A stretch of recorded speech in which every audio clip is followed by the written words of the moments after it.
मूसा 1400 BC में था, तो तब से 600 BC तक हम देख सकते हैं, 600 और 700 BC तब तक ये भजन संग्रह लिखा हुआ है। तो उसके बाद ये है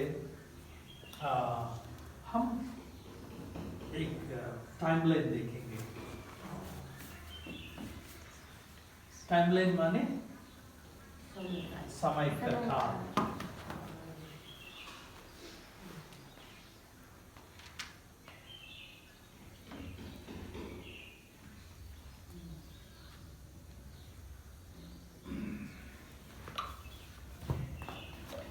यहाँ तक सब मूसा का सबका हो गया, समझ लीजिए। तो जब 900 BC में सॉलोमन राज कर रहा था, सॉलोमन राजा राज कर रहा था। तो उसके बाद इस्राएल ने डिवाइड हो गया। डिवाइड होने के बाद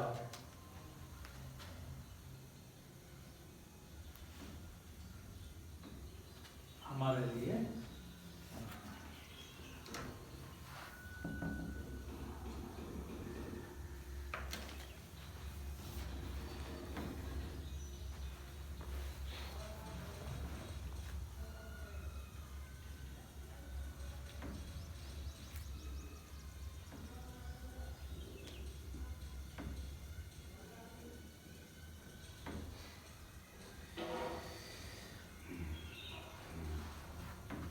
BC before Christ, ये सारे राजा लोग वो राज करने लगे। तो इस समय प्रभु ने बहुत सारे अगमवक्ता लोगों के द्वारा उन लोगों को क्या करने लगे, चेतावनी देने लगे। तो सॉलोमन राजा ने 900 BC में राज कर रहा था। उसके बाद परमेश्वर ने एक एक आदमी को, अगमवक्ता लोगों को भेजने लगे। यहाँ पे 700 यशायाह 739 to 681 एक अगमवक्ता आया था, यशायाह। और उसके बाद यिर्मयाह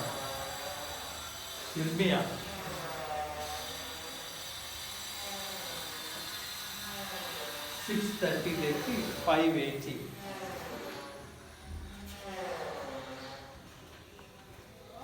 और यहाँ पे हम ये भी देख सकते हैं, जोएल 835 to 800।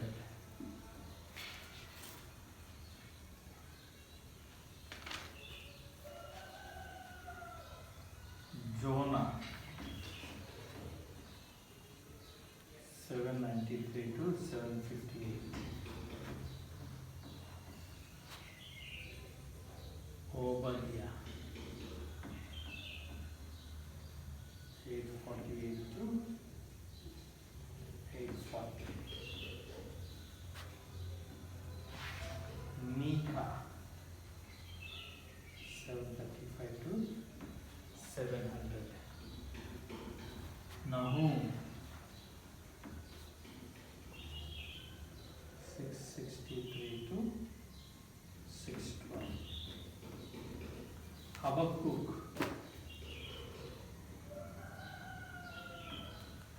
610 to 605।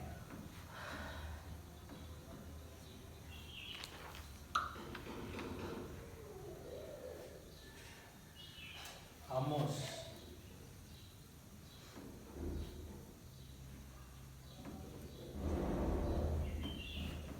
760 to 753। होशेया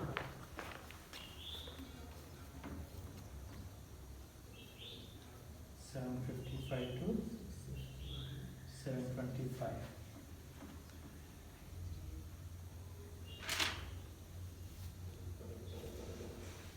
जफन्या।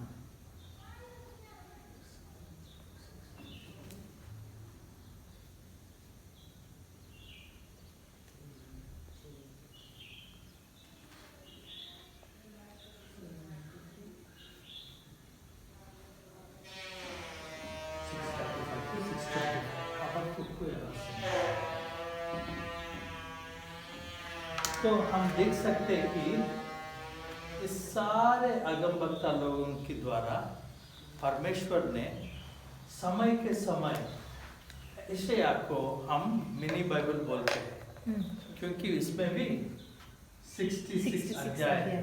जैसे बाइबल में 66 बुक्स है, इसको में भी 66 अध्याय है। तो यशायाह के द्वारा कैसे परमेश्वर का न्याय करेगा, अगर लोग, यहूदी लोग, इस्राएल लोग ऐसे ही पाप में जीना चाहते हैं तो कैसे परमेश्वर न्याय करने वाले हैं, इसके बारे में बोला है। जैसे यिर्मयाह के द्वारा जोएल के समय पूरी तरह से उनका सारे खेती सब कुछ नुकसान हो गए। अगर योएल 2 अध्याय हम देखें, हम देख सकते हैं कि कैसे परमेश्वर ने उसको पुनर्स्थापन करने के लिए भी आगमवाणी दिया था। जोना के द्वारा प्रभु ने जोना को कहा भेजे, निनिवे कहा था। जोना बोला है ना? हाँ, निनिवे को योना, ठीक है। योना को कहा भेजा है निनिवे एक अन्य जाति लोगों का देश है। निनिवे बबुलोन का कैपिटल था। बबुलोन का कैपिटल उस समय निनिवे था। तो निनिवे लोग इतना पाप करने लगे तो परमेश्वर ने योना को भेजा कि मन फिराओ, नहीं तो तुम्हारे ऊपर सजा आने वाला है। जैसे सोदोम गुमोर्रा को सजा मिला है, वैसे ही निनिवे को भी पूरी तरह से मिटा दूंगा। ऐसा आगमवाणी लेकर योना निनिवे को गया था। तो उन लोग पश्चाताप किए थे।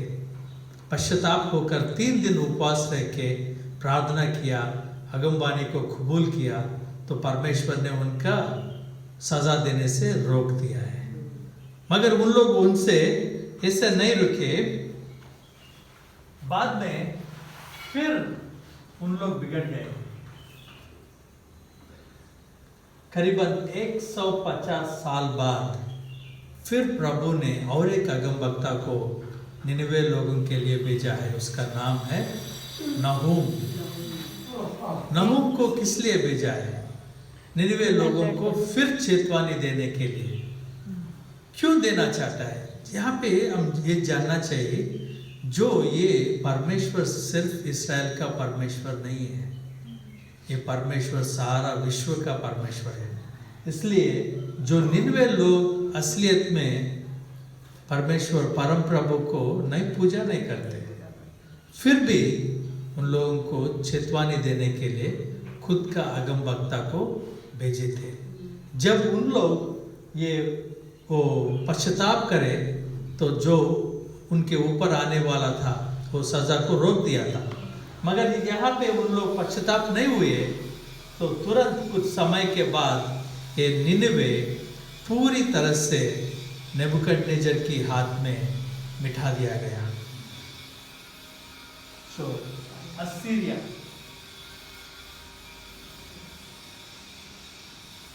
उन लोग आकर उनको पूरी तरह से नाश कर दिया। आज हम देख सकते हैं यूक्रेन रशिया वार हो रहा है। हाँ, कौन लड़ रहा है? रशिया का फौजी लोग, यूक्रेन का फौजी लोग लड़ रहे हैं।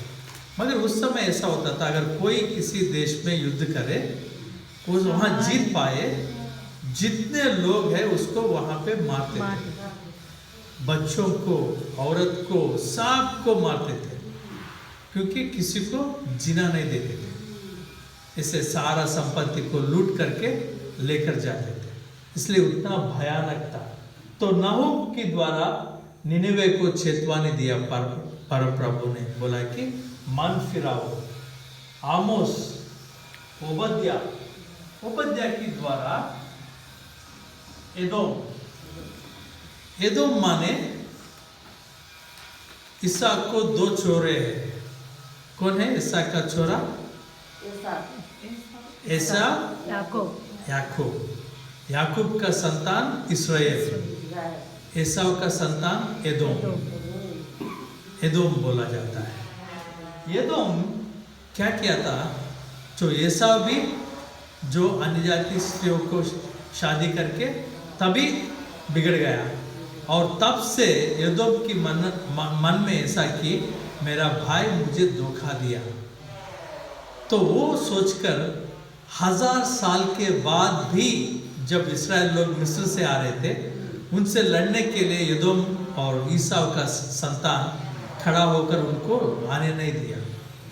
तो एदोम के बारे में, एदोम के लिए परमेश्वर ने एक अगमवक्ता को भेजे, उसका नाम है ओबद्या। पुराना करार में सबसे सानो किताब है, सिर्फ एक अध्याय है। हाँ?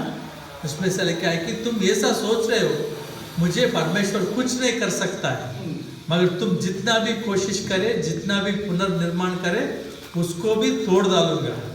वही परमेश्वर का आगमवाणी। यहाँ पे हम समझ सकते हैं कि जो आगम वक्ताओं के द्वारा परमेश्वर लोगों को उनका सही ठीक करना चाहते हैं, चेतावनी देना चाहते हैं, उनको कहाँ गलती हो रहा है उसके बारे में दिखाना चाहते हैं। इसलिए उस समय कोई आगम वक्ता किसी के राज्य में आ रहा है तो सब लोग हैरान हो जाते हैं, उसको तुरंत ये मैसेज भेजते, क्या आप शांति से आ रहे हैं? ये खबर उनको भेजते हैं। क्या? क्योंकि राजा भी डर जाता है आगम वक्ता लोग आ रहे हैं, क्योंकि आगम वक्ता लोग परमेश्वर का वचन लेकर आते हैं। जो आगम वक्ता लोग, आगमवाणी का सेवकाई में ये है प्रधान चीज। आगमवाणी माने जैसे, तो वो 5-fold मिनिस्ट्री में और डिटेलली हम डिस्कस करेंगे, मगर छोटी समय में बोलना चाहता हूँ। आगमवाणी से लोगों को सुधारने का, कहाँ उन लोग गलती कर रहे हैं वो दिखाने का, परम प्रभु का वचन उनको पहुंचाने का काम है आगमवाणी। आगम वक्ता क्या होने वाला है, ये सब लोग एक ही चीज आगमवाणी किए थे, तुम लोग बिगड़ जा रहे हो, तुम लोग पाप के पाप कर रहे हो, परमेश्वर का सजा आपके ऊपर आएगा, परमेश्वर आपको बहुत सजा देगा। यिर्मयाह लास्ट प्रॉफिट है, वो बोल रहा था कि अगर अब आप नहीं सुधरे तो परमेश्वर आपको बबलोन के हाथ में देगा। तो आखिर आगम वक्ता है, तो इसकी वजह से आगम वक्ता को क्या किया कि उन लोग उनको गिरफ्तार करके बंदी खाना में डाल दिए। उस समय आगम वक्ता लोगों को ज़्यादा उसके इनाम क्या मिलता था? जहाँ भी जाए आगम वक्ता लोगों को मारपीट, राजा लोग मारते थे, बहुत सारे आगम वक्ता लोगों को मारते थे। इससे भी हम जान सकते हैं द प्रोफेटिक मिनिस्ट्री में जो आगमवाणी आगम वक्ता लोगों का मिनिस्ट्री, सब लोग प्रशंसा करने का मिनिस्ट्री ज़्यादा से ज़्यादा नहीं है। एलिया बहुत बड़ा आगम वक्ता है, उसको मारने के लिए आप चल पड़ा। एलिशा बहुत बड़ा आगम वक्ता है, उसको मारने के लिए राजा गया। यशायाह को मारे, यिर्मयाह को मारे, ये सब आमोस को गिरफ्तार करके उसको ऐसा खड़ा करके खंबा में उसको मार दिए थे। तो आगमवाणी आगम वक्ता लोगों का मिनिस्ट्री ऐसा है, उन लोगों को प्रशंसा स्टाइल मिनिस्ट्री नहीं है, वो बहुत कठोर मिनिस्ट्री हम देख सकते हैं पुराना करार में। आमोस के द्वारा भी यहूदी लोगों को परमेश्वर ने चेतावनी दिया है। यिर्मयाह के द्वारा, जोएल के द्वारा और मीका के द्वारा, ये सब आगम वक्ता लोग समय के समय आप देख सकते हैं, एक समय इनका बीच में फर्क है 50 साल। और इनका इससे पहले जोएल आया था और मीका आया था उसी समय। एशिया मीका एक ही समय में थे। और आमोस ये भी एक ही समय का था। होशिया का पुस्तक में हम एक परमेश्वर का प्रेम को देख सकते हैं। होशिया अगमवक्ता से परमेश्वर ने बोला है तुम जाकर एक वेश्या से शादी कर लो। वेश्या से कोई शादी करना चाहता है? होशिया बोला कि होशिया तुम जाकर वेश्या से शादी कर लो। तो वो परमेश्वर का आज्ञा पालन किया है। वो वेश्या से वो 3 बच्चे को पैदा किया था। 3 बच्चे पैदा होने के बाद भी वो फिर उनको छोड़कर चले गए। तो बोला कि होशे में हम देख सकते हैं परमेश्वर का प्रेम। जो वेश्या जैसा इस्राएल थे, इस्राएल आज इस्राएल हम भी है, हम आत्मिक रूप से इस्राएल है। जो परमेश्वर के स्थान में किसी को रखे वही मूर्ति पूजा है। वो मूर्ति आदमी हो सकता है, वो मूर्ति हमारा बुद्धि हो सकता है, हमारा योजना हो सकता है, हमारा खानदान हो सकता है, हमारा काम हो सकता है, हमारा सेवकाई भी हो सकता है। कोई भी इसी के स्थान में दे वही मूर्ति है। जो वो मूर्ति पूजा करके बाइबल में मूर्ति पूजा को व्यभिचार बोला गया है। मूर्ति पूजा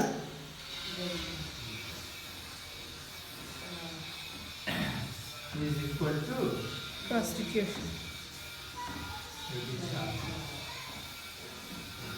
व्यभिचार।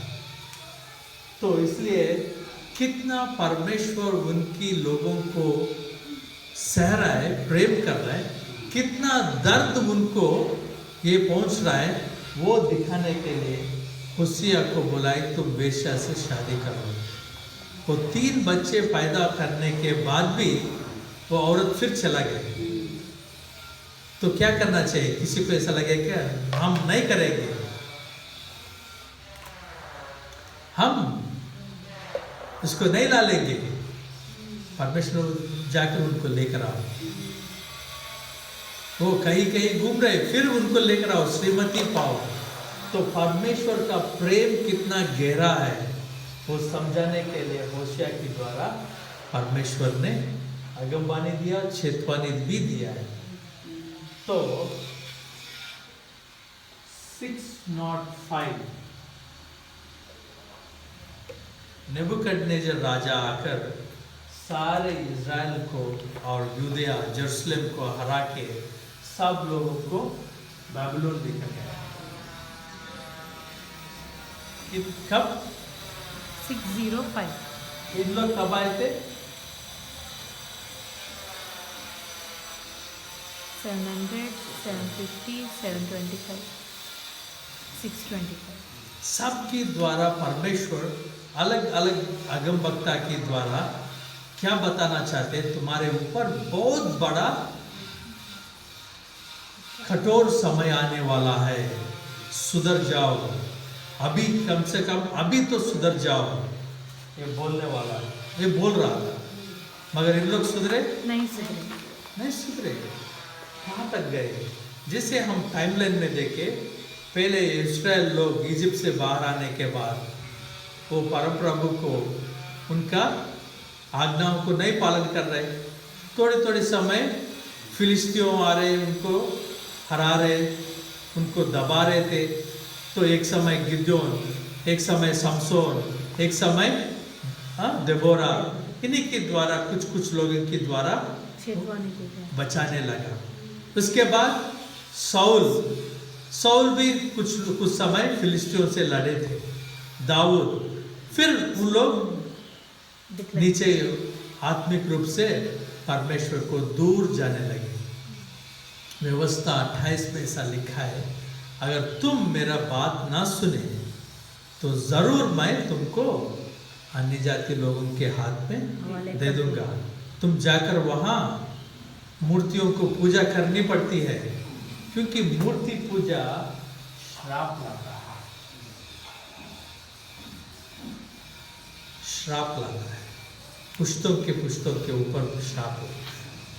तो वो व्यवस्था 28 में क्या पढ़े, व्यवस्था 28 पढ़े थे अध्याय को, क्या लिखा है वहां पे?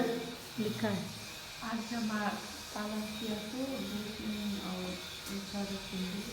श्राप भी, बहुत सारे श्राप भी लिखा है उसमें। तो उसमें एक ये बात भी बोला है कि अगर तुम नहीं माने तो जैसे तुम दास थे वैसे अभी दास को दास बनाऊंगा। अब इससे हम क्या सीख सकते हैं? अब बंदी दास भौतिक रूप से नहीं, आत्मिक रूप से।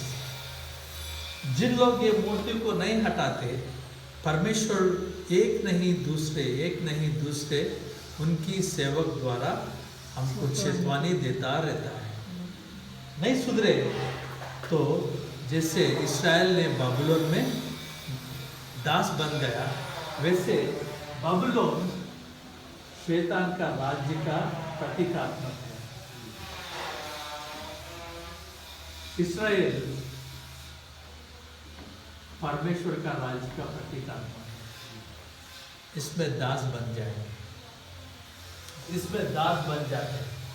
ये दिखाने के लिए परमेश्वर ने कितने सारे अगमवक्ता, 1 2 3 4 10 5 6 7 मेजर प्रॉफिट्स और बहुत सारे लोगों के द्वारा भी मैसेज भेजा है। अगमवक्ता लोग परमेश्वर का वचन को लेकर आते हैं। बहुत सारे राजाओं ने इन अगमवक्ता लोगों को मार दिया है। क्या किया? मार दिया है, क्योंकि मुझे ये नहीं चाहिए, ये बात नहीं चाहिए, तो उन लोग क्या किया था? मार दिया। आज भी लोग भौतिक रूप से नहीं, मन से मारते हैं। मत बोलिए हमें ये सब, आप आपका काम देख लीजिए, हम हमारा काम देखते हैं। तो जब तो इसके बाद इस्राएल 605 में नबूकदनेस्सर ने उनको पूरी तरह से गिरफ्तार करके लेकर चला गया था। तो वहां जाने के बाद क्या परमेश्वर छोड़े उनको? नहीं छोड़े। एजेकिएल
फिर भी परमेश्वर ने बहुत सारे उनकी दास के द्वारा अगमवाणी देने लगे। एजेकिएल अगमवक्ता के द्वारा जो पुनर्स्थापन के बारे में परमेश्वर ने बोला है। जिन लोग ये समझ रहे थे कि हमने ये बाबुलोन में दास बनकर जीना है, तो एजेकिएल में हम देख सकते हैं कि जैसे हर एक इज़राइल के अंदर मूर्तियां हैं, हम भी एजेकिएल का बुक देख लीजिए।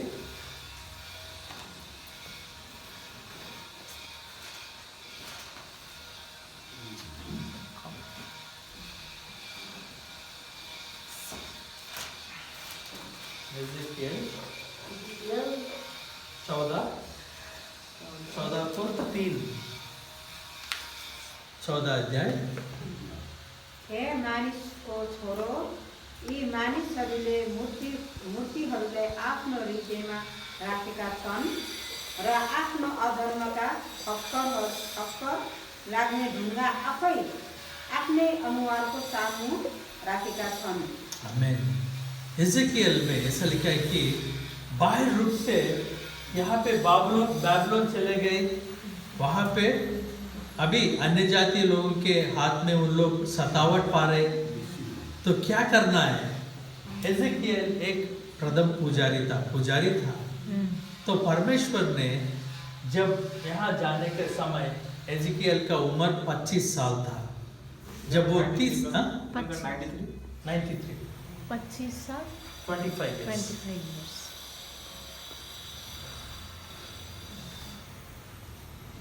593। 25 साल का उम्र में उनको भी बैबलोन लेकर गया था। वहाँ जाने के बाद वो बहुत चिंतित था, क्यों हमारा हालत ऐसा हो गया, क्यों हम ये सब सहने लगे, क्यों हमारा हालत इतना खराब क्यों हो गया। तो जब वो 30 साल का था, परमेश्वर उनको दर्शन दिया है। तो एजेकियल पहले अध्याय में हम देख सकते हैं कैसे स्वर्ग में परमेश्वर सिंहासन में कैसे बैठे हुए, उसके बारे में वो अगमवाणी दिया है। जो सजा वो पहले अध्यायों में हम देख सकते हैं कि क्यों ये सब उनके इज़राइल के जीवन में क्यों हो रहा है, जिसे उनकी मन में मूर्तियां हैं। तो हम देख सकते 30 अध्याय 37 के बाद कैसे परमेश्वर पुनर्स्थापन करना योजना है, देखेंगे। एस्केल 37 देखिए।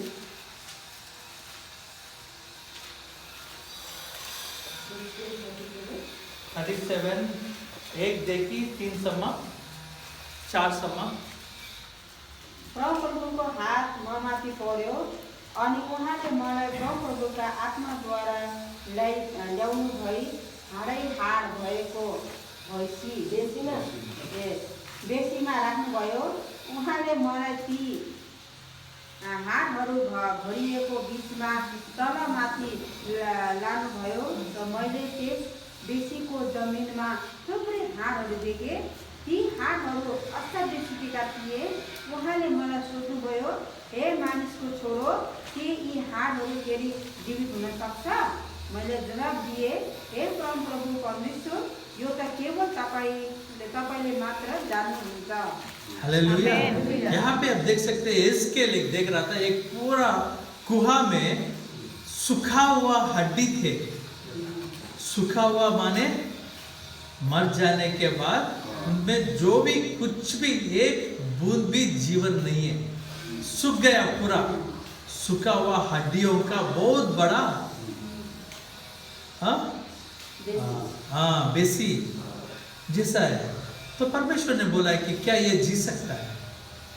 तो हम तो क्या बोलते हैं, अगर हम हैं तो नहीं, सब सूखा हुआ है, सब लोग बिगड़ गए, कौन सुधर सकता है? सुनने वाला कोई नहीं है वचन, जीवन सुधारने वाला कोई नहीं है, कैसे वो लोग सुधर जाएंगे? ये तो नहीं हो सकता। ऐसे बात हम बोलते हैं, मगर एजेकियल परमेश्वर का अगम वक्ता है। वो परमेश्वर का ताकत को समझता। बोला कि आप ही जानते हैं परमेश्वर। तो बोला एजेकियल तुम अगमवाणी दो। आमेन। क्या देना है? अगमवाणी। अगमवाणी से जीवन आता है। अगमवाणी से बोलो, वचन बोलो, तो वो सूखा हुआ हड्डी फौजी बन जाएगा। हालेलुया। तो परमेश्वर को कुछ भी नामुमकिन नहीं है। हालेलुया। वही देखे जो मरा हुआ चीज को जिला सकता है, आमेन। जो शून्य से सब कुछ बना सकता है, वही परमेश्वर का ताकत है। तो बहुत लोग ऐसे सोचते इज़राइल को कभी भी भविष्य नहीं है। बहुत बार मैं कुछ प्रभु का दास लोगों से बात करने के समय ये है वो है बोलते रहते हैं, क्या कुछ हो सकता है? नहीं हो सकता है। लोग नहीं सुधर सकते, लोग नहीं सुधर सकते, मगर परमेश्वर को तो सब कुछ नामुमकिन नहीं है। हालेलुया। जो सूखा हुआ हड्डी को फौजी बनाने वाला परमेश्वर, जिंदा हुआ आदमियों का जीवन बदलना बड़ी बात नहीं है उनके लिए। तो वो एजेकियल में हम देख सकते हैं। तो दानियल को भी लेकर गया था। दानियल भी जो राजा का छोरा था, दानियल को लेकर गया, जो जवान लड़का। जाने के बाद उनको क्या किया आगे की हम स्टोरी जानते हैं। डैनियल और उनका 4 फ्रेंड्स, शाद्रक, शड्रक, मेशक, अबेदनगो। तो उन लोगों को क्या किया था? कुछ साल के बाद डैनियल क्या हुआ? वहां पे प्राइम मिनिस्टर हो गया। माने सबसे चुल्लो किंग का एडवाइजर, प्राइम मिनिस्टर। तो डैनियल के समय बाइबल में, डैनियल की बुक में बहुत सारे दर्शन रूप के द्वारा अंत काल में क्या होने वाला है, कैसे ये सारे राज्य खत्म होकर प्रभु का राज्य खड़ा होने वाला है, कैसे प्रभु कोई भी आदमी उसको जब पाप में रहे कैसे उनको नहीं सहता है, उसके सारे बात डैनियल में लिखा है। हालेलुया। और डैनियल में एक अच्छा बात भी हम देख सकते हैं। डैनियल अध्याय 10 अध्याय देख लीजिए। डैनियल को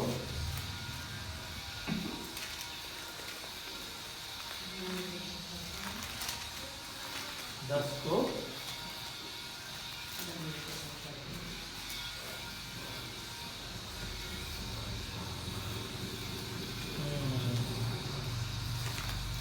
तेरह और 14 देख लीजिए। तर फरास राज्यका राजकुमारले मलाई 21 दिनसम्म विरोध गरे। तब प्रधान राजकुमारीहरूमध्ये एकजना मिखाएल मलाई मद्दत गर्न आए, किनभने फरासको राजासँग म त्यही रोक्ने। अब म भविष्यमा तिम्रो मानिसहरूलाई के हुनेछ भन्ने कुरा बुझाउन तिमीहरू कहाँ आएको छु, किनभने दर्शन चाहिँ पछि हुने कुरासँग सम्बन्धित छ। हम ऐसा देख सकते हैं कि डैनियल बुक में जो यिर्मयाह अगमवक्ता के द्वारा बोला गया अगमवाणी, जो 70 साल की दास बनकर बाबुलोन में जीना, वो खत्म होने वाला है। जो दानियल ने जानकर प्रार्थना करने लगा, उसको बोलते दानियल का उपवास। कितने दिन रखे? तो 21 दिन। 21 दिन उपवास रहा। उपवास रहकर प्रार्थना करने लगा, क्या होने वाला है, हमारे लोगों को क्या होने वाला है, प्रार्थना करने लगा। क्योंकि डैनियल को प्रार्थना करने के लिए भरोसा कहाँ से मिला? यिर्मयाह के द्वारा दिया गया अगमवाणी से। पढ़ लीजिए एक बार।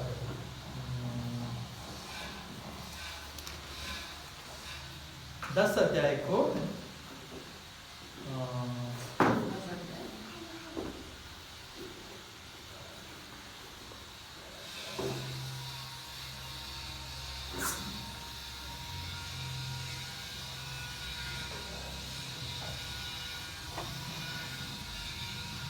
नौ अध्याय को द्विपद देख लीजिए।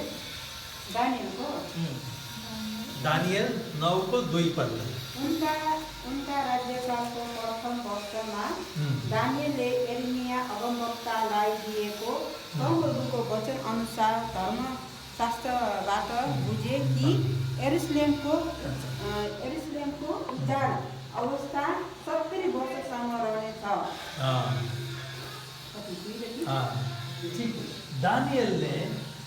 दानियल को प्रभु के साथ समय बिताते ही, दानियल का एक आदत है, दिन में 3 बार प्रार्थना करना उनका आदत था। वो करने के समय वो जान लिया कि जो 70 साल की सज़ा पूरा होने वाला है, तो तुरंत वो पूरा होने वाला है, उसको यही नहीं छोड़े, मगर क्या किया था? 21 दिन उपवास रहकर प्रार्थना करने लगा। तो उन दर्शन पाया है क्या होने वाला है, अंत काल में भी क्या होने वाला है, वहाँ भी वो दर्शन पाया था। उस समय दर्शन में दानियल के दर्शन में, क्यों बाइबल भी परमेश्वर का वचन है, हम देखेंगे।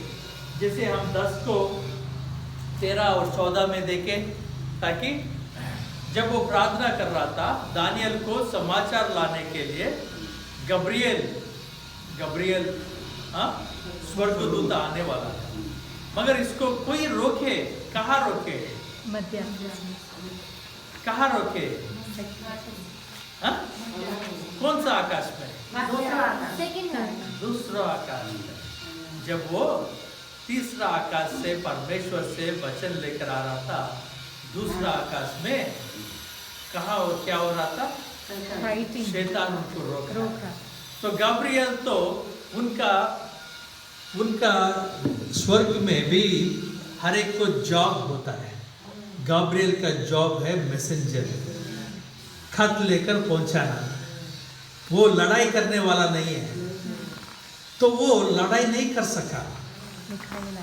तो उनके साथ लड़ने के लिए और एक स्वर्गदूत आया, उसका नाम है मिखाएल। परम प्रभु का सेना में मशहूर स्वर्गदूत है, जो युद्ध करने वाला। तो वो आकर उनसे युद्ध कर रहा था। किनसे? शैतान के। नहीं, वहां पे क्या लिखा है? पारसी राजा, पारस का किंग ऑफ पर्शिया राजा। पारस का राजा कैसे युद्ध में आकाश में कैसे लड़ रहा है? पारस का राजा कैसे आकाश में लड़ रहा है? पारस का राजा कहाँ होता है? धरती पे होता है, मगर वो आकाश में कैसे लड़ रहा है? Spirit travel. दर्शन नहीं, जो पृथ्वी में ये राज कर रहा है, इसको एक दुष्टात्मा ने उसको चला लिया। ये राजा, इसलिए हम हमारे राजाओं को, हमारे अधिकार लोगों के बारे में प्रार्थना करना जरूरी है। इसलिए वो फारस का राजा को वो चला दिया। ये दुष्टात्मा, जो प्रिंसिपैलिटी, इसको इंग्लिश में प्रिंसिपैलिटी बोलते हैं। प्रिंसिपैलिटी माने मुख्य, प्रमुख, प्रधान। ये इनके द्वारा इस सारा देश को राज कर रहा है। इस सारा देश को ये नाश करने के लिए इनके द्वारा राज कर रहा है। जब गब्रियल के द्वारा मैसेज लाकर आ रहा है, ये पारस का राजा जो प्रधान दूता है, इससे लड़ने लगा। तो उनसे ये उनका जॉब तो लड़ाई नहीं है गब्रियल का, वो थोड़ा बहुत कर सकता है, मगर इसमें वो मशहूर नहीं है, मतलब उनको ज़्यादा वेपन्स नहीं है। तो वो अब अगले सेशंस में देखेंगे। ठीक है, मिखाएल आया है, मिखाएल आकर इनसे लड़ रहा है। तो गब्रियल ने इस धरती में एक आदमी प्रार्थना कर रहा है, उसका नाम है दानियल। उसके आकर समाचार दिया। हम भी जब ये प्रार्थना करने के समय ये आत्मिक लोक में युद्ध होता है, जो ये हमारा प्रार्थना को रोकने के लिए ये सारी दुष्टात्मा कोशिश करते हैं। और हम ये पाने से हमको, जब हमको बहुत कीमती चीज मिलने वाला है, उसको जैसे ही हमको धोखा करके हमसे वो चुराने के लिए शैतान बहुत तरीके से हमारे ऊपर काम करता है। ये भी समझ सकते हैं कि जो भी चीज़ यहाँ पे हो रहा है उसको आत्मिक लोक से संबंध है। फारस का राजा धरती में था, उसको उसके द्वारा हुकूमत चलाने वाला आसमान में था, जो ये समाचार लेकर दानियल के लिए समाचार लेकर आ रहा था, मगर उनको रोकने के लिए मिखाएल काम कर रहा था। क्या ये समझ सकते हैं? तो दानियल के समय ऐसा हुआ था। दानियल के बुक में अंत काल में क्या होने वाला है, कैसा कृष्ण का राज्य आने वाला है, कैसे कृष्ण विरोधी आने वाला है, ये सब लिखा हुआ है। तो उसके बाद हबक्कुक भी एक अगमवक्ता प्रभु का दास है, उसको भी बाबिलोन लेकर गया है। जाने के बाद हबक्कुक पूछने लगा, अगर हबक्कुक का पहले 3 अध्याय हम 2 अध्याय हम देखें, क्यों ऐसा हो रहा है? ये हम सब आपकी जन है ना, इस्राएल सब आपकी जन है। वाटर हाँ?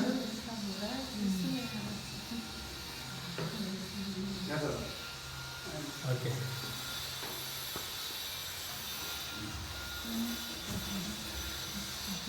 तो हबक्कुक ने पहले 2 अध्याय में हम देख सकते हैं, परमेश्वर से पूछ रहा है, क्यों मुझे ये सतावट, क्यों आपने बोला इज़राइल आपका जन है, तो आपकी जन के जीवन में ऐसा हो रहा है। ये सब वो पूछने लगा, मगर जब परमेश्वर ने उनको उत्तर देने के समय, जिसे हम कल गाए थे, क्या है? नहीं, दाखो बोटमा कोई फूल ना फूलोस, चाहे दाखो बोटमा कुनै फूल कौन सा गाना है? मैले निश्चय गरेको छु। हाँ, मैले निश्चय गरेको छु। हाँ, वो वर्ष गाएंगे। गरेको छु रमाउन येशूमा, मैले निश्चय गरेको छु विश्वास गर्न हुँदैन। मैले निश्चय गरेको छु रमाउन येशूमा, मैले निश्चय गरेको छु विश्वास गर्न हुँदैन। चाहे दागको बोटमा कुनै फूल नफुलोस्, चाहे मेरो जीवनमा कुनै सुधार नहोस्, चाहे दागको बोटमा कुनै फूल नफुलोस्, चाहे मेरो जीवनमा कुनै सुधार नहोस्, मैले निश्चय गरेको छु रमाउन येशूमा, मैले निश्चय गरेको छु विश्वास गर्न हुँदैन। हालेलुया। कहाँ लिखा हुआ है ये बाइबल में? ये बाइबल का वचन है। होसेयामा हबक्कुक हबक्कुक 3 पद देख लीजिए, 3 अध्याय।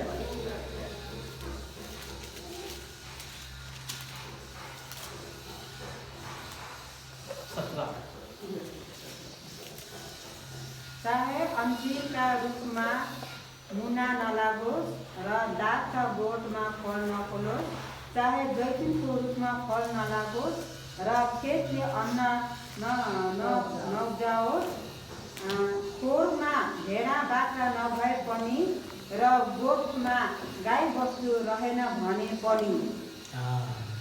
जो हबक्कुक ने पहले अध्याय में पूछताछ कर रहा था, क्यों ऐसा हो रहा है, क्यों ऐसा हो रहा है। जब परमेश्वर का दर्शन उत्तर पाया तब बोल रहा है, अगर सब कुछ अच्छा नहीं है फिर भी मैं स्तुति करूंगा। दाग का बोट में फल ना रहे या ना रहे, कुछ भी हमारा जीवन में सुधार हो या ना हो, फिर भी मैं स्तुति करूंगा। क्योंकि उस समय सब लोग सतावट में है। कहा है? दूसरी राजा की उसकी जगह मूर्ति पूजा करने के लिए। क्योंकि इस्राएल लोगों को एक बहुत बड़ा सेंटिमेंट है। इस्राएल लोगों का सेंटिमेंट है मंदिर से। परमेश्वर का मंदिर जेरूसलम में है, उनसे उन लोग बहुत घमंडी है और सेंटिमेंट भी है। तो जब वो मंदिर को तोड़ा गया था वहाँ, क्योंकि उन लोग कहीं भी जाकर पूजा नहीं कर सकते, उन लोगों को ये नियम है सिर्फ जेरूसलम को जाकर पूजा करना, आराधना करने के लिए उनके पास जगह नहीं है। इसलिए यूहन्ना 4 में जब यीशु मसीह समरी स्त्री से बात करता है, वो तुरंत सब लोग बोलते हैं यरूशलेम में जाकर, यहूदी लोग बोलते हैं यरूशलेम में आराधना करना चाहिए, तो वो लेकर बोल रहे थे। जिसे जब इन सब प्रभु का दास लोगों को आराधना करने के लिए मंदिर नहीं है, आराधना करने के लिए जगह नहीं है, स्वतंत्रता नहीं है, स्वेच्छा नहीं है, उस समय इन अगमवक्ता लोगों के द्वारा परम प्रभु ने बोलने लगे। तो जैसे हम देखें बबलोन से पहले बार यरूबाबेल की अगुवाई में उन लोग आए थे, जो मंदिर बनाने के लिए ठुल्लो मंदिर की जगह सानो मंदिर बनाने के लिए कोशिश करे। 20 साल लगा वो मंदिर बनाने के लिए, 17 साल ऐसे काम छोड़ दिए। तो उस समय परम प्रभु ने अगम वक्ता लोगों को भेजे। हग्गई देख लीजिए, हग्गई 2 अध्याय 7 पद देख लीजिए, 7 और 8। म सबै एक को 7 और 8। सर्वशक्तिमान हाँ। प्रभु यस्तो भन्नुहुन्छ, हाँ। तिमीहरूका आफ्ना आफ्ना चालको होसियार साथ विचार गर। डाँडा डाँडा उब्रेर काठपात ल्याऊ र भवन बनाऊ र म त्यसमा खुसी हुन सकूँ र मेरो मान होस्, परम प्रभु भन्नुहुन्छ। आमेन। आमेन। हग्गई अगम वक्ता को भेजे थे ताकि उन लोगों को उत्साहित करने के लिए। तब सब लोग 17 साल ऐसे छोड़ दिया, काम रुक गया, सब निराश में हैं। तो हग्गई अगम वक्ता आकर उनको उत्साहित किया। तो यही परमेश्वर का वचन है, तुम खड़ा होकर परमेश्वर का मंदिर बनाओ। तो उत्साहित देने के बाद सब लोग वो मंदिर का काम फिर शुरू किए थे। देख लीजिए 2 अध्याय 2 को 2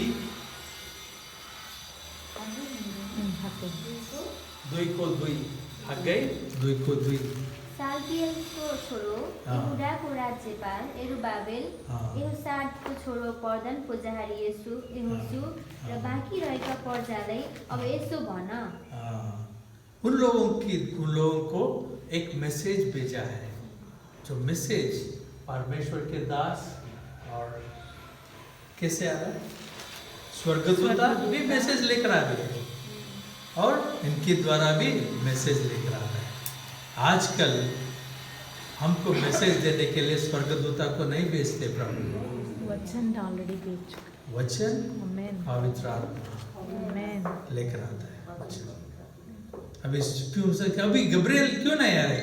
गब्रियल अनएम्प्लॉयड हो गया क्योंकि फुल टाइम एम्प्लॉयमेंट पवित्र आत्मा के द्वारा। हालेलुया।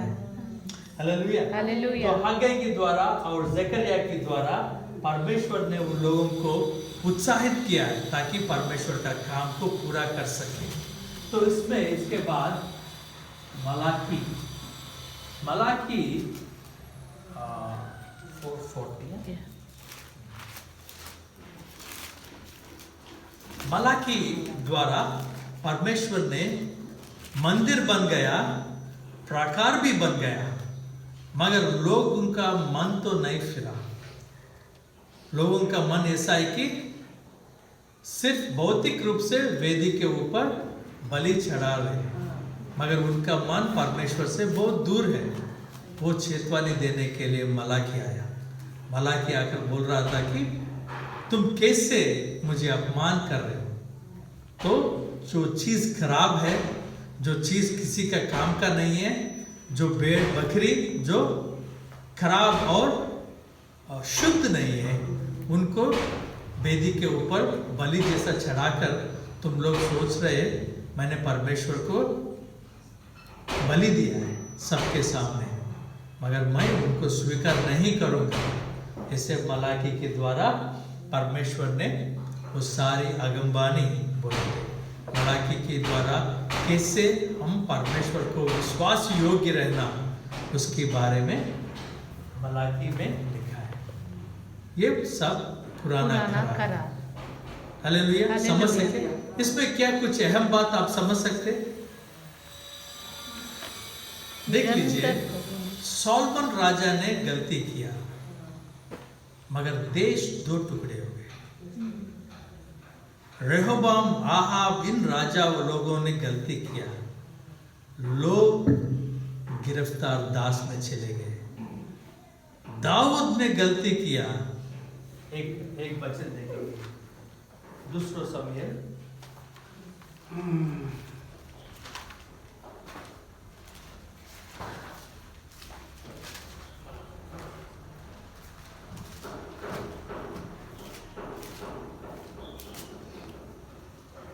24 चार तक देख लीजिए। तर राजाको आज्ञा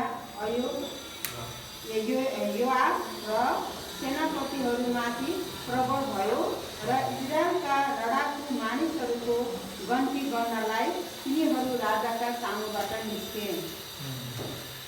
यहाँ पे हम देख सकते हैं कि दाऊद ने एक काम किया था ताकि वो सारे इजराइल लोगों को जनगणन करने के लिए काम किया था। तो उसके बाद हम देख सकते हैं कि उनकी बाकी वचन में दाऊद के ऊपर परमेश्वर को गुस्सा आया, तो वो माफ़ी मांगा, पश्चाताप किया। मगर इनके द्वारा क्या हुआ कि 1000 लोगों इजराइल लोग मारे गए थे। वही देख लीजिए 24 15 पद देख लीजिए। त्यसै कारण बिहानदेखि तोकेको समयसम्म इजरायलभरि प्रभुले रूढी बधाइदिनु भयो र दानदेखि बेसबासम्म 70,000 मानिसहरू मरे। कितने हजार? 70,000।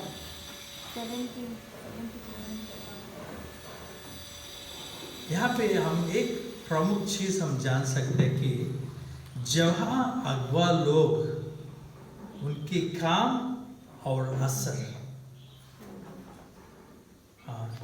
24 2 सैमुएल 24:15 जो राजा अगवा लोग जहाँ उन लोग प्रभु के विरोध में थे तो उनका असर सबके ऊपर पड़ा है। जिसलिए जो लीडर है उसका जिम्मेदारी बहुत बड़ा है, उसका अधिकार बड़ा है, जिम्मेदारी भी बड़ा है, क्योंकि प्रभु उनसे जो हिसाब करने का समय उनसे बहुत स्ट्रिक्ट होता है। इस सारे यहूदी इस्राएल लोग बाबिलोन में जाने के लिए कुछ राजाओं का गुनाह और उनका अगुवाई उन्हीं की वजह से सब लोग किसमें गए? बाबिलोन के दास में चले गए। नेबुकदनेस्सर का दास में। इसलिए leaders are very important in the sight of God. प्रभु की दृष्टि में उन लोग बहुत प्रमुख है और उन लोगों के ऊपर जिम्मेदारी भी सारे लोगों का जिम्मेदारी उनसे पूछते हैं। दाऊद को सारे इजराइल के बारे में जिम्मेदारी दाऊद से पूछता है और उनके राजाओं की भी, वो सब हम पुराना करार में देख सकते हैं। तो मलाकी के बाद क्या मैं इसको समय ज़्यादा नहीं है, फिर 15 पद लेके आना पड़ेगा। दूसरा आपने दिन बदला है।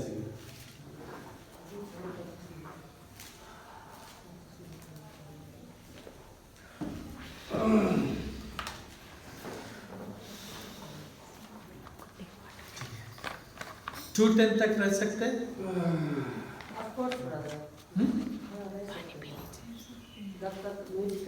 और एक 5 मिनट ब्रेक लेकर 30 मिनट रह सकते हैं।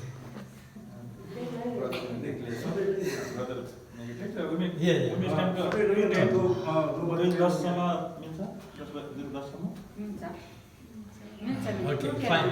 So Malachi के बाद Brother, was that all prophecy after Ezekiel was done in Babylon? Yeah. Ezekiel, Daniel, Haggai, Zechariah. They all were in. They were written all in Slavery Babylon, and slavery. They're all contemporaries. जो Daniel जहाँ राजा के पास काम कर रहा था, उसी राजा के पास नेहम्या भी काम कर रहा था। उसी का राजा का रानी एस्तेर थी, जो शायद दानियल के पास मुर्दकाई वही राजा का प्राइम मिनिस्टर भी बन गया। हालेलुया। तो हम देख सकते परमेश्वर का योजना भी। असलियत में यहूदी लोग कौन है? दास है। मगर असलियत में कौन राज कर रहा है वहाँ पे? रानी कौन है? यहूदी है। प्राइम मिनिस्टर कौन है? यहूदी है। प्राइम मिनिस्टर राजा का प्रधान दास कौन है? नेहम्या। यहूदी है। हुकूमत किसकी चल रही है? यहूदियों की ये चल रही है। असलियत में उनका पोजीशन क्या है? स्लेवरी। इसलिए परमेश्वर का योजना ऐसा है कि हम देखिए हमारा देशों में जो क्रिश्चियन विश्वासी लोगों का संख्या कितना है? 2%। मगर ठीक तरीके से हम समझ सके इंसानों लोग ही हुकूमत कर सकते हैं। हालेलुया। वही यहूदी लोगों को दिया गया। तो सारी बाबिलोन में यहूदी लोग कितने लोग हो सकते हैं? जो फरो राजा का प्राइम मिनिस्टर यूसुफ, तो कौन राज कर रहा था वहां पे 30 साल तक? वही परमेश्वर। इंडिया में क्रिश्चियन के लोग कितने होंगे? 2% बस। 3%, 4%। मगर जब ये मंडली खड़ा होकर उनका स्थान जानते हैं, उन्हीं के द्वारा प्रभु हुकूमत चलाता है। हालेलुया। हालेलुया। वो जानना आमेन। चाहिए। आमेन। जैसे सब रिकॉर्ड्स है ये किसी का काल्पनिक का नहीं है। रिकॉर्ड्स, रिकॉर्डेड हिस्ट्री, जिसे रिकॉर्ड मैं नया करार से भी हम देख सकते हैं इसको। मलाकी के बाद करीबन 400 साल खामोश रहा। ये सब जो भी उनके ऊपर आया है, ये बेबीलोन में जाना पूरा लीडरशिप की वजह से है सर। हाँ, लीडरशिप अच्छा से लीड नहीं कर। लीडर्स जैसे चलाते हैं उनके पीछे वैसे ही चलते हैं, उन्हीं की वजह से। तो इसलिए उनके ऊपर जो जिम्मेदारी, सजा ज्यादा होता है। तो हम देख सकते सब लोगों को दास बनाकर लेकर गया। सिदकिया एक राजा था उस समय, उनको आटे को निकाल दिया। सिदकिया उनका सजा भी ज्यादा होता है, जिम्मेदारी ज्यादा, अधिकार ज्यादा, सजा भी ज्यादा। इसलिए बाइबल में जो अगवा लोगों के बारे में बहुत कुछ लिखा हुआ है। हम भौतिक रूप से देखें, अब देख रहे हैं ना, भौतिक रूप में जो भी होता है उसका आत्मिक का संबंध होता है। हालेलुया। जब हमको हिसाब देनी पड़ती है, उसी के अनुसार हिसाब देनी पड़ती है। तो भौतिक रूप में सोचिए, अब बहुत अच्छा लग रहा है, मगर जब कल हम देखे थे बाइबल स्टडी में, जिसको ज्यादा दिया जाता है उससे ज्यादा पूछते हैं। आमेन। वो हुसूल है। किसी को 1 लाख रुपए दिया तो 1 लाख का अकाउंट्स पूछेंगे। किसी को 1 करोड़ दिया, 1 करोड़ का अकाउंट्स पूछते हैं। किसी को 5-6 गिफ्ट दिया वरदान, ये 5-6 गिफ्ट्स के बारे में अकाउंट्स पूछते हैं। 10 टोड़ा। कल बाइबल स्टडी में वही 5 सिक्का, 2 सिक्का, 1 सिक्का के बाद।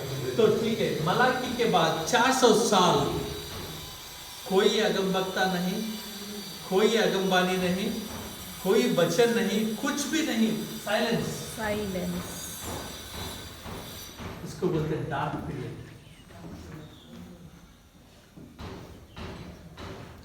तो इसके बाद एक अगमवक्ता आया है,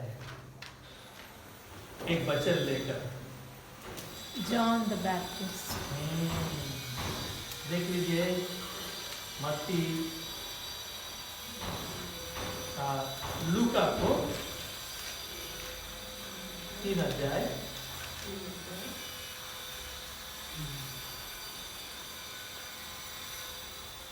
3 पद। तिनी पाप क्षमाको निम्ति पश्चातापको बत्तिस्मा प्रचार गर्दै यर्दन नदीको आसपासका सबै इलाका हुँदो आए।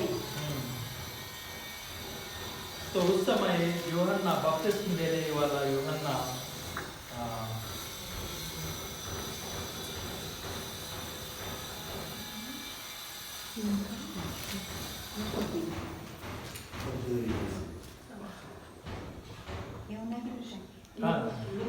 लूका 3:3। तो ठीक है, बपतिस्मा देने वाले यूहन्ना के द्वारा परमेश्वर का आगमबानी फिर इस्राएल के पास आया था। कितने साल के बाद? 400 साल के बाद। इसके पहले जब इस्राएल सतावट में जा रहे थे, कितने अगमवक्ता को परमेश्वर भेजे? 7-8 अगमवक्ता लोग आकर उनको ये बोलने लगे आप गिर जाओगे, आप गिर जाओगे, गिर जाओगे, गिर जाओगे, नहीं सुने, गिर गया। तो फिर भी नहीं छोड़ा, फिर भी उन लोगों को खड़ा करने के लिए परमेश्वर ने काम किया था। लास्ट प्रॉफिट मलाकी, आखिर अगमवक्ता, उनके द्वारा बोला था अगर तुम अभी नहीं सुधरे तो सुधर जाओ, ऐसा बोल रहा था। मगर तब भी उन लोग नहीं सुने तो खामोश। कितने साल? 400 साल। 400 साल। कितने पुश्ते चले गए होंगे इसमें? कोई एक आदमी जी सकता है? नहीं, भटक गया। अंधेरा, डार्क पीरियड। हमारा जीवन में भी जब हम परमेश्वर का बात नहीं सुन रहे तो परमेश्वर साइलेंस हो जाता है, साइलेंट। तो उस समय फिर जॉन द बैप्टिस्ट आया, बपतिस्मा देने वाला यूहन्ना, इनके द्वारा फिर वही चेतवानी जो मलाकी के द्वारा रुक गया था, वही चेतवानी लेकर आया। मन फिराओ, परमेश्वर का राज निकट है। मन फिराओ, परमेश्वर का राज नजदीक है। वही तो नया करार साहब कैसे परमेश्वर यीशु मसीह के बारे में आगमवाणी कैसे सफल हुए, कैसे पूरा हुए, और उनके बाद उनके चेले लोग क्या किया, ये सब उनके बाद में लिखा हुआ है। तो पूरा नया करार में सबसे पहला बुक क्या है? सबसे पहला लिखा हुआ बुक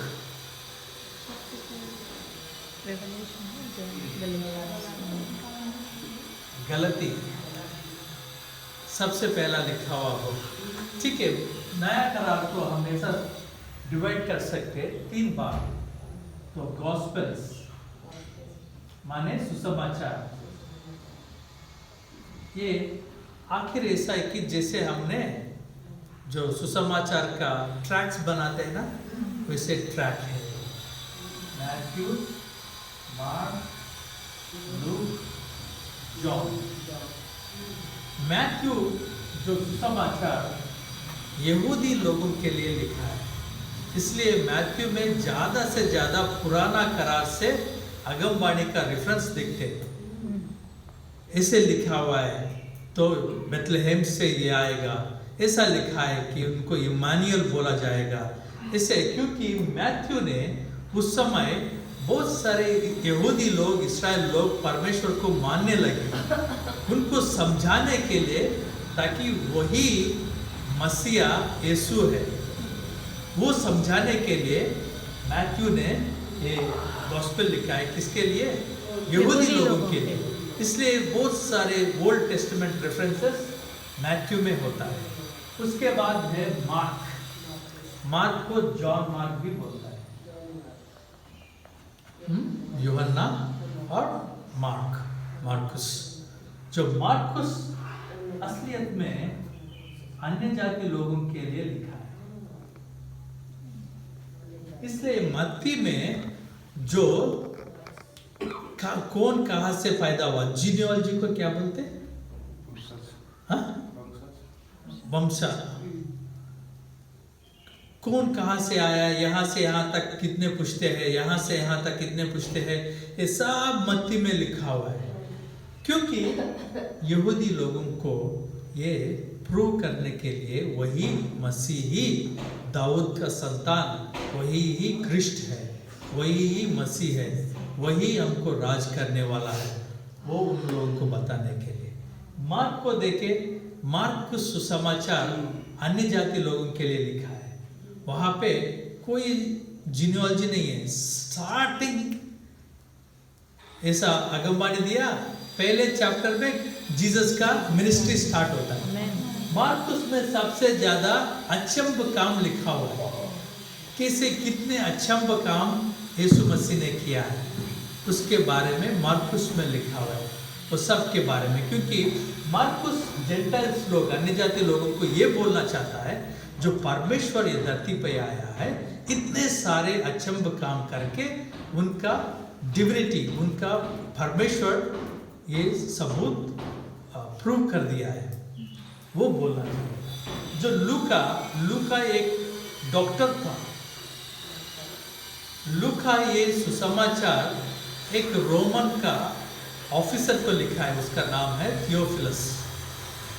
थियोफिलस ऑफिसर के लिए ये पढ़ा लिखा डॉक्टर है और ये हिस्ट्री जैसा क्रोनोलॉजिकल ऑर्डर में, माने एक के बाद एक ऐसा क्रोनोलॉजिकल ऑर्डर में रखने के लिए कोशिश किया। इसलिए जो बपतिस्म देने वाला यूहन्ना का जन्म कैसे हुआ, उसके बाद यीशु मसीह का जन्म कैसे हुआ, तब क्या हुआ, ये सब शुरू से अंतिम तक एक क्रम में रखने के लिए लूका ने कोशिश किया। तो वो सब लूका का समाचार। यूहन्ना का सुसमाचार एक अहम सुसमाचार है, जो इन सब से यूहन्ना यीशु मसीह के साथ रहे हुई चेला था, जो साढ़े तीन साल मसीह के साथ रहकर सब कुछ देखा है। इसलिए यूहन्ना का सुसमाचार ये बोला जाता है कि यीशु मसीह ही परमेश्वर का संतान है, यीशु मसीह ही परमेश्वर है, यीशु मसीह ही वचन परमेश्वर है। इसलिए यूहन्ना का सुसमाचार कहाँ से शुरू होता है? आदिमा वचन थियो, वचन परमेश्वर संगत थियो, वचन परमेश्वर थियो। युवांजन भन्नुहुन्छ? आदिमा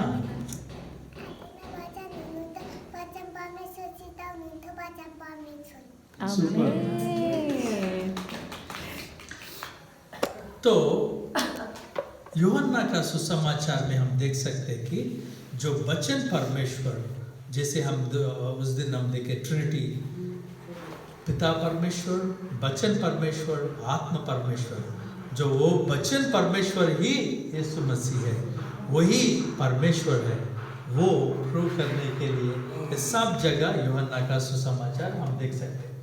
इसके बाद एपिसल्स और पत्र जैसा देख सकते हैं। सो पत्र लिखा है, पत्र गलती को पत्र बोलते हैं ना। जैसे प्रेरित एक्ट्स भी लूका ने लिखा है। एक्ट्स में किसको लिखा है? जो थियोफिलस को, किसी को लिखा है?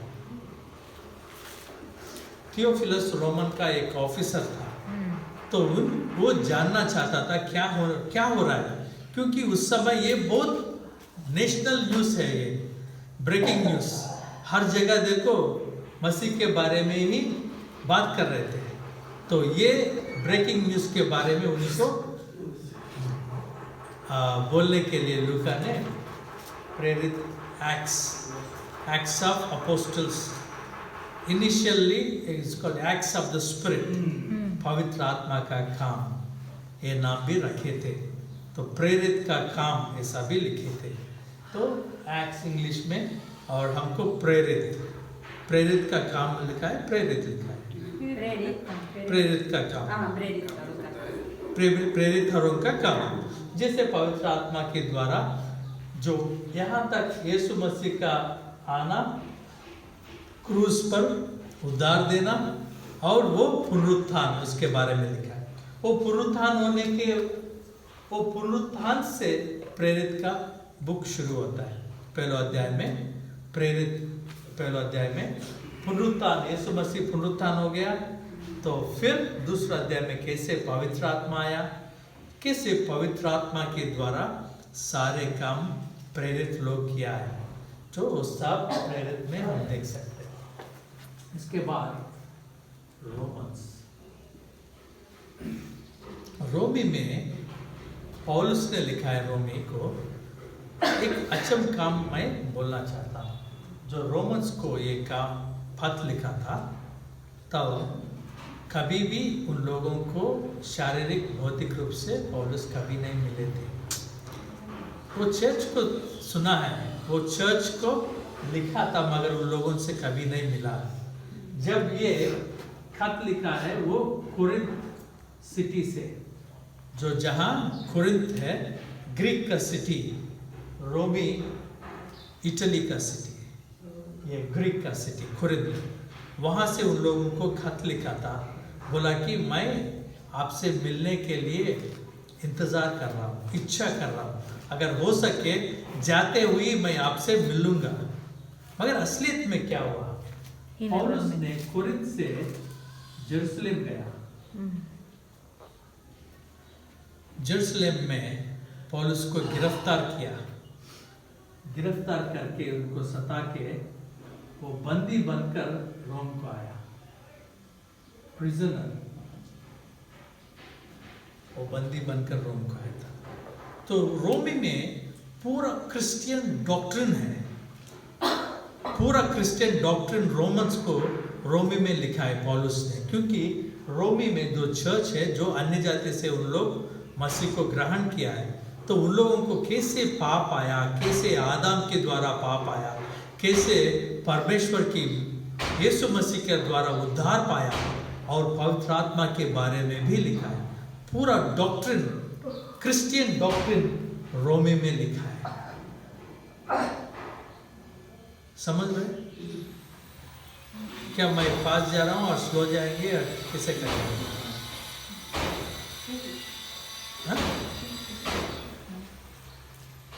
छोटा छोटा बुक्स है, क्योंकि 10, 15, 5, 6 अध्याय है बस। इसके 3 सो रोमी असलियत में पूरा क्रिश्चियन डॉक्ट्रिन, क्योंकि जो तब तक लोग यहूदी के धर्म में हैं, तो यीशु मसीह आने के बाद उन लोग मसीह के ऊपर विश्वास करने लगे।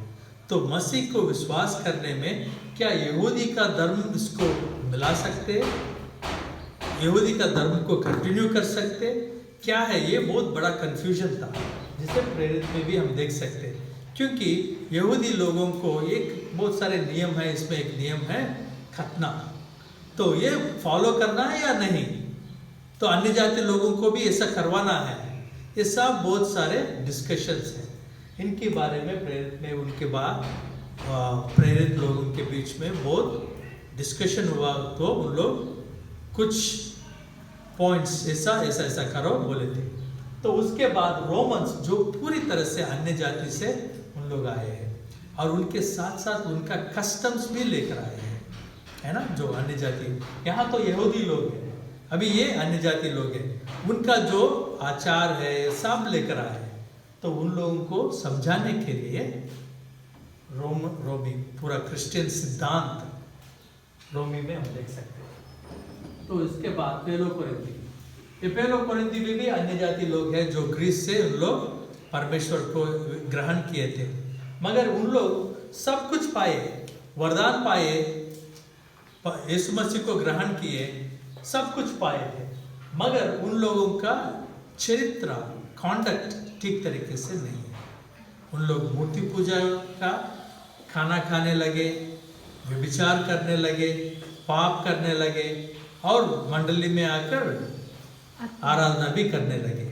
इसलिए पवित्र आत्मा के बारे में ज़्यादा वचन, जो पवित्र आत्मा का वरदान के बारे में भी यही मंडली को लिखा था, और प्रभु भोज के बारे में भी यही मंडली को लिखा था, जो मूर्ति पूजा को रखने को जो चीज़ खाने के बारे में भी यही मंडली को लिखा था। क्योंकि उन लोग अन्य जाति से उन लोग ग्रहण करे, तो उन लोग नहीं जानते कि वो सब करने लगे, इसको पूरा मिलजुला के मिला के करने लगे।